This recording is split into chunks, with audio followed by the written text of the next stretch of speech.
Buletin Didik 9 Januari bersama saya Midi Salih. Assalamualaikum dan salam sejahtera. Kementerian Pendidikan KPM melanjutkan pengecualian sewaan kepada pengusaha kantin dan premis dalam sekolah bermula Januari hingga Jun depan.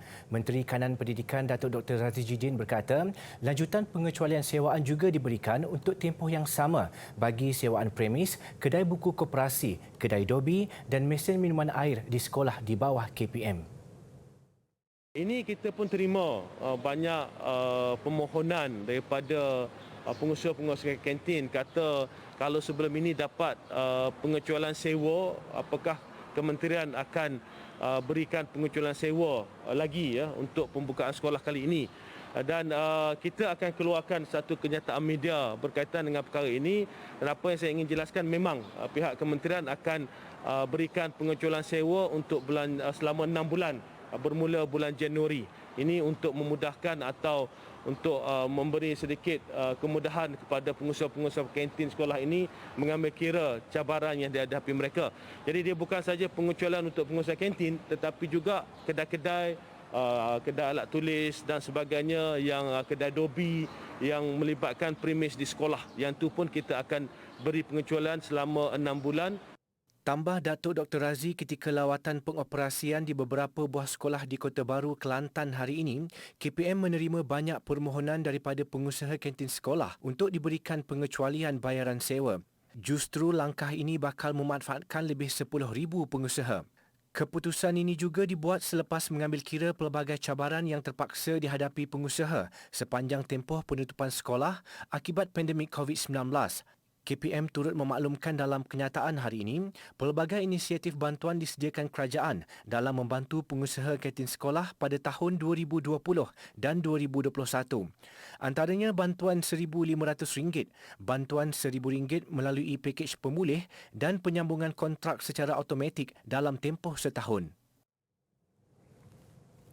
Sementara itu, sesi persekolahan hari pertama di 4 negeri berjalan lancar selain SOP dipatuhi dengan baik.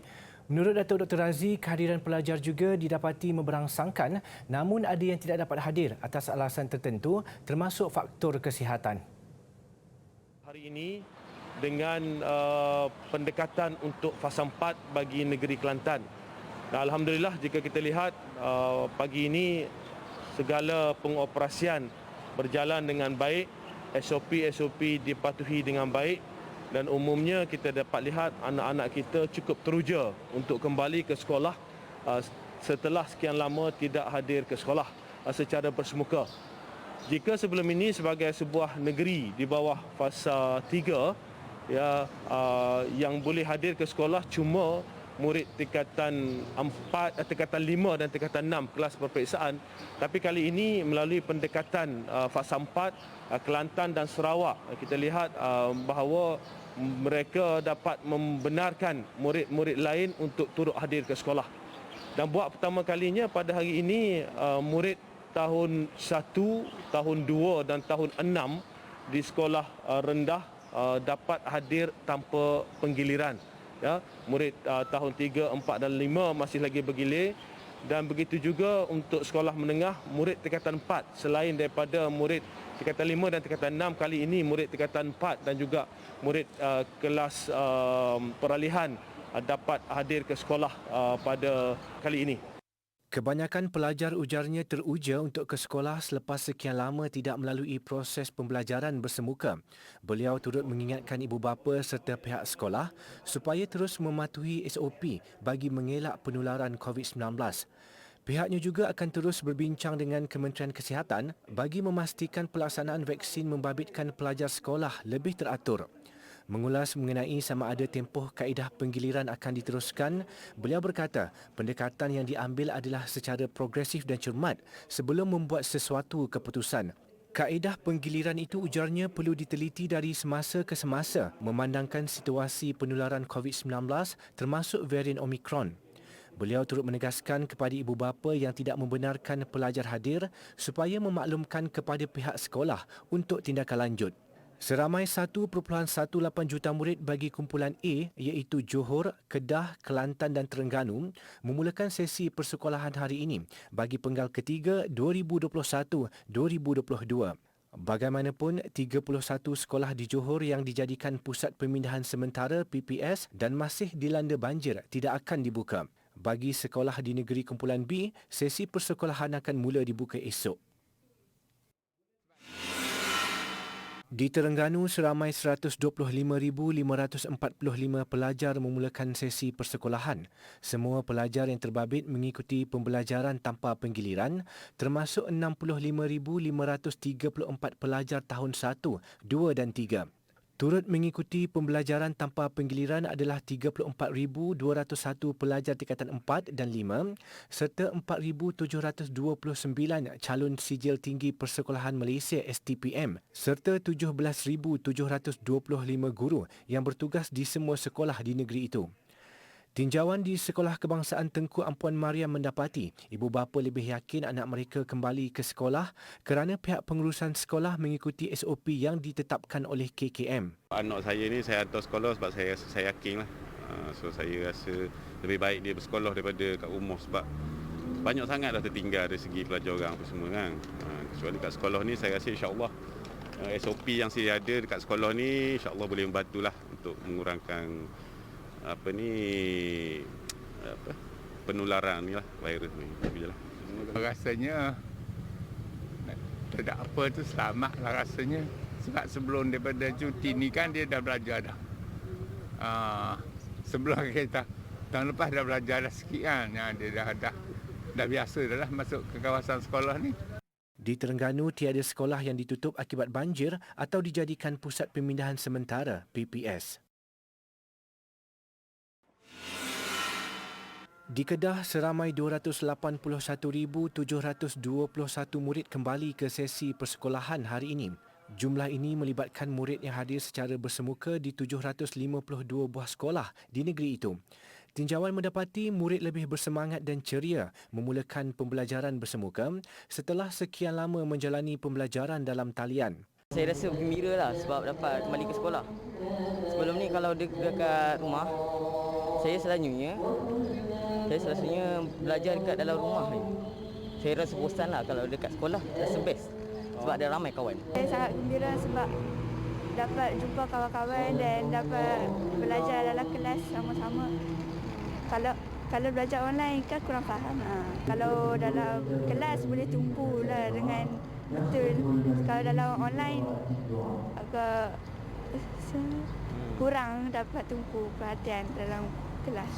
Bezanya kadang macam kalau belajar kat sekolah boleh dapat ilmu lagi banyak. Kalau di rumah tak berapa nak ni dah. Pematuhan SOP juga diberi penekanan sebaik tiba di pintu sekolah bagi memastikan kawalan terhadap penularan jangkitan COVID-19. Sesi persekolahan di Johor juga berjalan lancar selepas seminggu penangguhan pembukaan sekolah bagi penggal ketiga berikutan bencana banjir, tidak terkecuali pelajar yang terjejas banjir. Tinjauan di Sekolah Kebangsaan Kampung Jawa Segamat mendapati pelajar mula tiba di perkarangan sekolah seawal jam 6.30 pagi dengan berpakaian seragam, memakai pelitup muka dan mematuhi SOP. Walaupun ibu bapa yang ditemui rata-rata menyatakan persiapan dilakukan secara ala kadar susulan banjir, pelajar kelihatan teruja dan gembira untuk memulakan sesi sekolah secara bersemuka. Pakai apa-apa yang ada lah yang lama-lama tu, tak ada beli apa-apa lah. Pakai. Buku ada, buku semua dah diselamatkan, baju pun selamat. Dah bersedia awal-awal lah sebelum pindah banjir tu. Jadinya tak ada kelam kabut lah. Memang masa hujan tu air naik memang dah bersedia-sedia dah pindah. Barang-barang pun semua dah kemas. Persiapan sebenarnya macam biasalah sebab kami benda ni kat Segamat dah biasa berlaku, dah pernah mengalami. Jadi untuk kami di Segamat ni sebenarnya lebih bersedia lah. Tak kelam kabut sangatlah insya-Allah. Sebab kami dah ada pengalaman yang sebelum ni kan. Jadi benda-benda tu kami dah lebih awal lah, tindakan lebih awal lah. Persiapan bermula apabila banjir kan. Apa ala kadar lah nak kan. Sekolah pun kita walaupun banjir kita tetap menyediakan persediaan untuk anak sekolah. Kami dah buat persiapan awal tapi dah dengar arahan tu. Jadi kami dah sediakan lah, dah asingkan lah untuk peralatan sekolah semua. dan bawa ke tempat pemindahan sementara. Memang dah lama tak sekolah kan. Jadi selama ni pun sekolah bergila-gila. Jadi hari ni bila dia dapat tahu kena dapat sekolah penuh, gembira dapat jumpa kawan-kawan dia kan. Terdapat 7 sekolah di Segamat yang masih dijadikan PPS, antaranya Sekolah Kebangsaan Gemerih, Sekolah Kebangsaan Tambang, Sekolah Kebangsaan Buluh Kasab, Sekolah Menengah Kebangsaan Datuk Bentara Dalam dan Sekolah Agama Kuala Paya.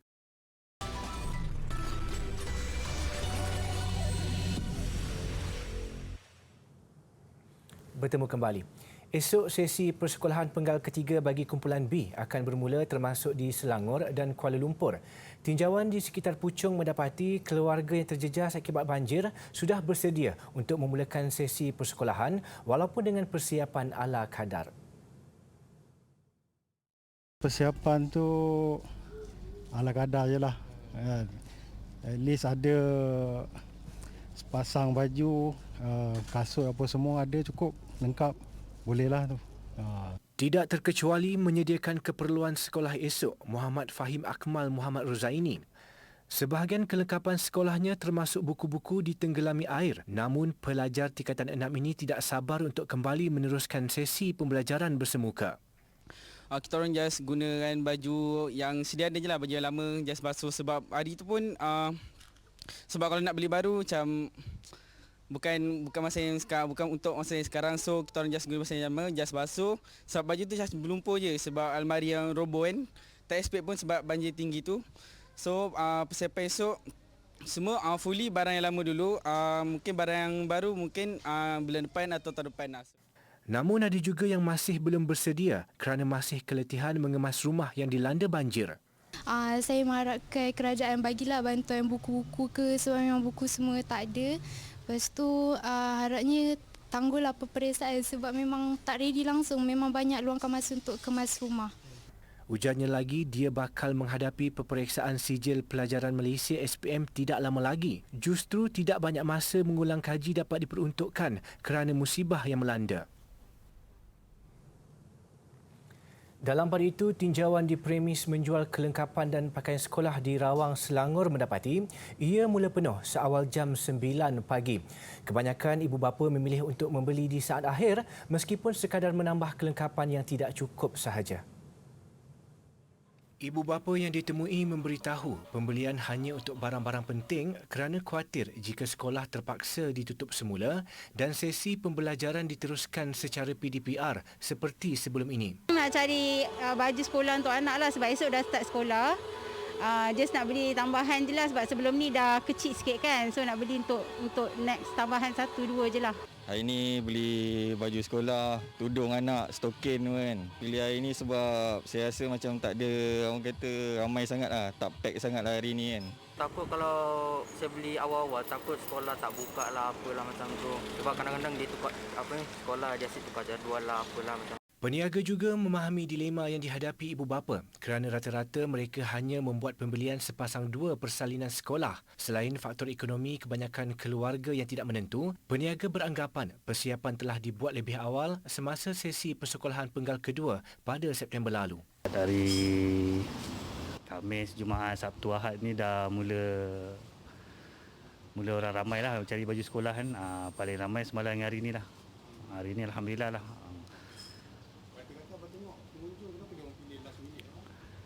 Mungkin dah beli masa bulan 9 hari tu ada buka sekolah sekejap. So mungkin tambah-tambah je lah kasut, baju. Perdana Menteri Datuk Seri Ismail Sabri Yaakob memaklumkan agihan bantuan membaiki kereta, alatan elektrik, sumbangan pembelian barangan keperluan serta kerja membaiki rumah kurang 5,000 akan bermula esok. Agihan itu disegerakan sebagai usaha kerajaan meringankan beban mangsa banjir. Kita tahu apa yang kita beri mungkin tidak mencukupi kerana kerosakan yang serius yang dialami oleh tuan-tuan perempuan.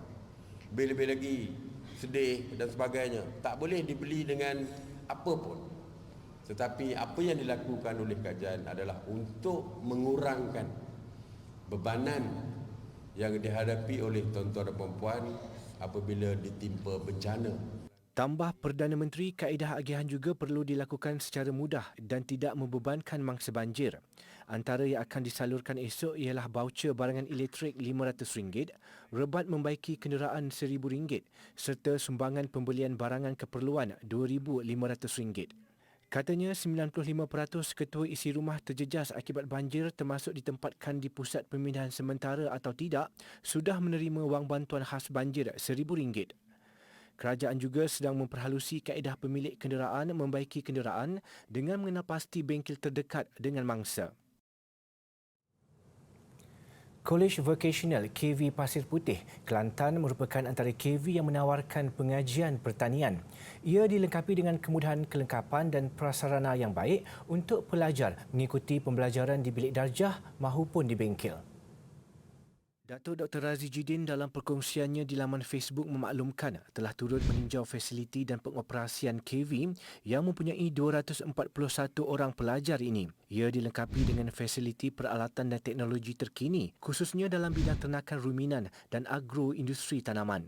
Ia disediakan bagi memenuhi keperluan industri serta meningkatkan kebolehpasaran graduan KV apabila menamatkan pengajian nanti. Namun menurut Datuk Dr. Razi masih terdapat ruang penambahbaikan yang boleh dilaksanakan seiring dengan hasrat KPM untuk memperkasakan pendidikan vokasional pertanian yang berpotensi tinggi.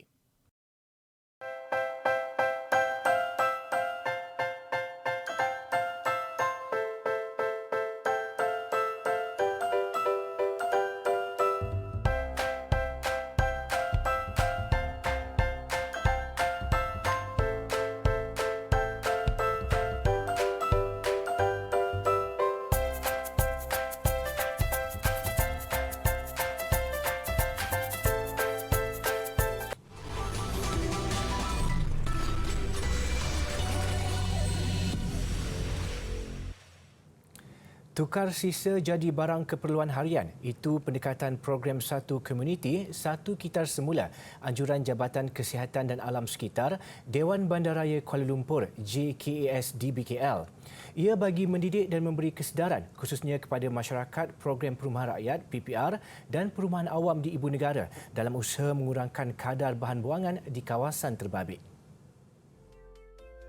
Menurut Timbalan Pengarah Kanan JKAS Nurhayati Mat Said, sebanyak 63 PPR di Ibu Negara terlibat dalam program Kitar Semula tahun ini. Ia akan dilaksanakan pada setiap hari Sabtu dan sekiranya mendapat sambutan, pihak JKAS akan memanjangkan program itu pada hari Minggu.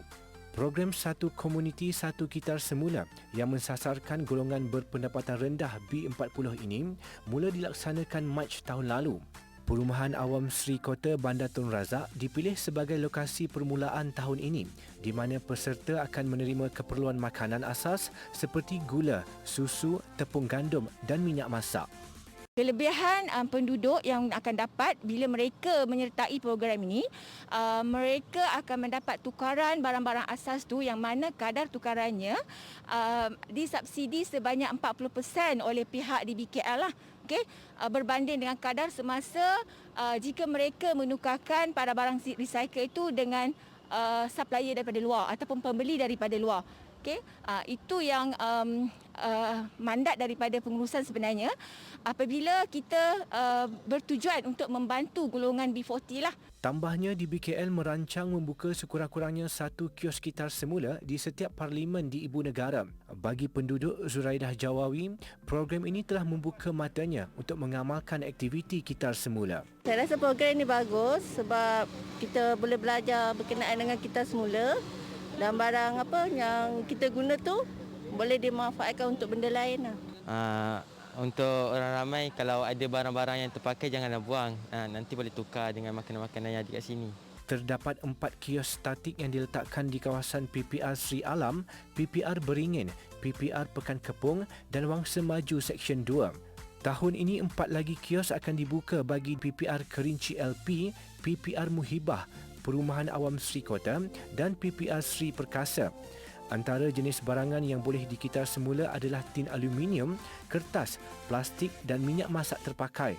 Orang ramai yang ingin turut serta boleh menghantar ke semua barangan sisa yang disenaraikan di PPR terpilih. Sebagai usaha menyatukan keluarga Malaysia sekaligus membudayakan gaya hidup sihat, Pertubuhan Nadi Sihat menganjurkan pertandingan larian maya.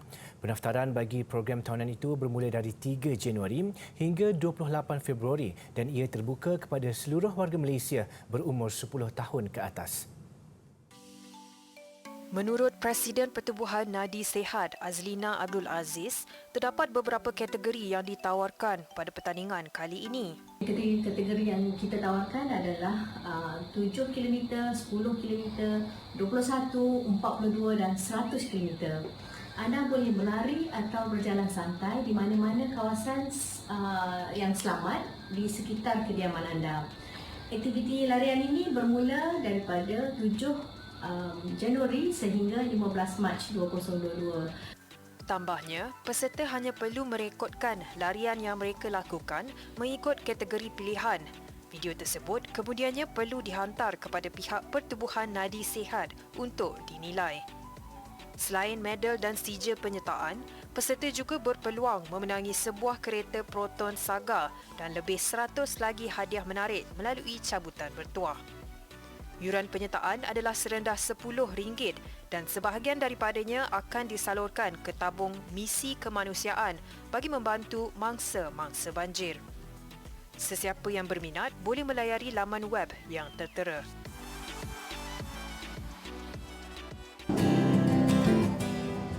Ini adalah gambaran mikroskopik bagi batuan yang mengandungi minyak. Haiwan, hidupan dan mikroorganisma yang hidup satu masa dulu mati dan menyimpan tenaga bersama mereka akan bertukar menjadi petroleum yang terperangkap di dalam batuan. Minyak atau petroleum sememangnya terdapat di dalam batuan ini. Kerana itulah kita panggilnya petroleum, petro batu, oleum minyak. Walau bagaimanapun, batu ini akan dikelilingi oleh satu batuan endapan yang sangat padat yang tidak membenarkan minyak ataupun gas mengalir melaluinya. Sehinggalah kita datang menggerudi dan mengeluarkan minyak tersebut.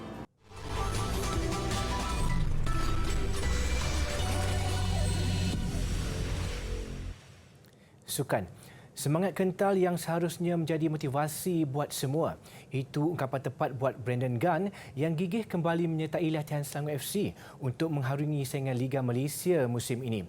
Lebih dikenali sebagai Jeneral Tengah Padang, pemain berusia 33 tahun itu sebelum ini disahkan menghidap kanser testis sebelum menjalani pembedahan pada Julai tahun lalu yang menyaksikan dia terpaksa melupakan seketika aksi di Padang. Very good, very good. It's great to be back, especially here with Selangor. The red and the yellow, the Red Giants. It's going to be an amazing season.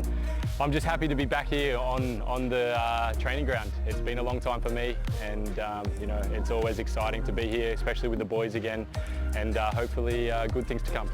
Ketiadaan Brandon bukan sahaja dirasai pasukan Selangor FC, malah nyata menjejaskan persiapan skuad Harimau Malaya yang dilihat pincang di bahagian tengah. Bekas pemain Kelantan dan Perak itu menganggap kegembiraan dapat kembali ke Padang menjadi motivasi utama untuknya mendapatkan semula sentuhan. Untuk rekod pada penghujung Julai tahun lalu, Selangor FC mengumumkan Brandon disahkan menghidap kanser testis yang menyaksikan pemain berdarah kacukan Malaysia Australia itu tidak dapat beraksi hampir 6 bulan. Antara yang menarik aksi sukan antarabangsa malam ini, bola sepak FA Inggeris. Nasib berbeza dua kelab Liga Perdana, Chelsea dan Newcastle United. Chelsea tanpa masalah mara ke pusingan keempat, namun Newcastle tersingkir dimalukan pasukan Division 3, Cambridge United. Kesempatan beraksi di gelanggang sendiri dimanfaat sepenuhnya Chelsea menentang Chesterfield. Seawal minit kelima, Timo Werner sudah meletakkan The Blues di depan disusuli gol kedua Callum Hudson-Odoi pada minit ke-18. 2 minit kemudian, Romelu Lukaku menjadikan kedudukan 3-0 dan Andreas Christensen menanduk masuk gol keempat minit ke-39 untuk Chelsea selesa mendahului 4-0 pada babak pertama. 10 minit selepas rehat, Chelsea dihadiahkan sepakan penalti susulan kekasaran ke atas Christian Pulisic. Hakim Ziyech yang mengambil sepakan tidak melakukan kesilapan untuk jaringan kelima tuan rumah. Chesterfield bagaimanapun berjaya juga meraih gol sagu hati menerusi Akwasi Asante pada penghujung perlawanan. Sementara itu, Newcastle United yang bermain di tempat sendiri menentang klub Division 3 Cambridge United menyaksikan pemain pertahanan Kieran Trippier membuat penampilan pertama di bawah era pemilikan baru dari Arab Saudi. Begitupun Chelsea nyata bergelut mempamerkan persembahan terbaik mereka. Sebaliknya, Cambridge tampil lebih berbisa dengan gol yang disumbangkan Joe Ironside pada minit ke-56. Newcastle cuba mencari gol penyamaan namun buntu dengan ketakasan penjaga gol pelawat Dimitar Mitov. Kedudukan 1-0 kekal dipertahankan Cambridge hingga ke whistle penamat untuk melakar kejutan terbesar dalam saingan Piala FA musim ini. Kesaingan tenis antarabangsa Adelaide, Ashley Barty membuktikan reputasinya selaku pemain wanita nombor 1 dunia apabila muncul juara menewaskan pencabar dari Kazakhstan, Elina Rybakina. Tiada masalah buat Barty menguasai set pertama dengan kemenangan 6-3. Kawalan gelanggang kemas dengan pukulan mengelirukan Barty terus menyukarkan Rybakina lalu berjaya menamatkan set kedua 6-2. Ini adalah kejuaraan kali kedua Barty selepas 2020. Persembahan akrobatik teknik pemadaman api secara tradisional mengakhiri buletin didik. Saya Midi Saleh, salam hormat dan insya-Allah kita jumpa lagi.